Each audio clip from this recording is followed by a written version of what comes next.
One.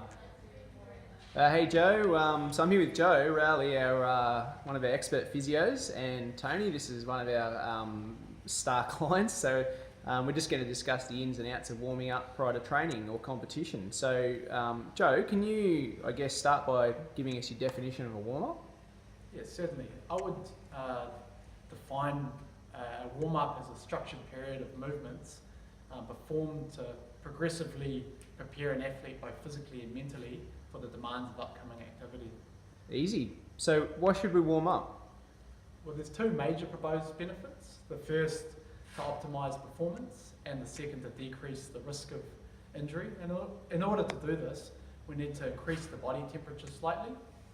We need to improve the extensibility of the soft tissues and joints of the body, and we need to prime the nervous system for the upcoming skills. Oh, that makes sense, just like you'd prime a lawnmower or something like that. So how do you go about structuring a warm-up, Joe? So generally, I would begin with 3 to 5 minutes of light, rhythmic, full-body activity.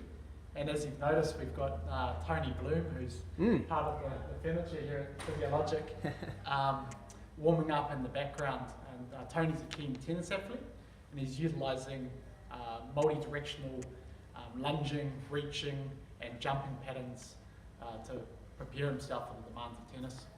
Now, after this more general component of the warm-up is a great time to hone in on any individual tightness or injury concerns, and Tony would usually utilise this time to work on the function and extensibility of his hamstrings, groin and mid-back. Yeah, good stuff. Tony, can you demonstrate an inverted hamstring mobilisation for us? So notice that Tony's dynamically stretching his hamstrings as opposed to statically.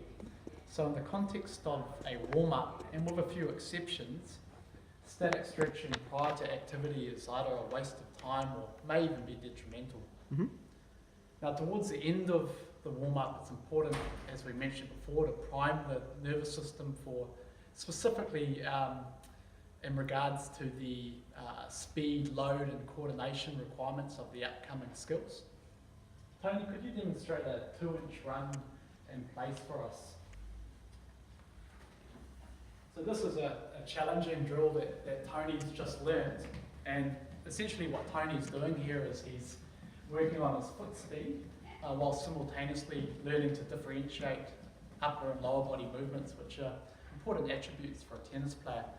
Now, we'd only perform 2 or 3 short drills within this category as they're highly taxing, and the idea is to excite, not fatigue, the nervous system. Okay, cool. So, any closing thoughts, Joe, on warming up? Yeah, I believe it's important to think long term. So if we, for example, warm up 4 times a week before activity for 15 minutes, that's 52 hours over the year.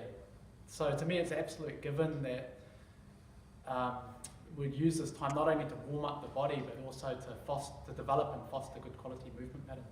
Okay, thanks for that, mate. That was awesome, and thanks, Tony. Cheers, Tony. We'll chat soon.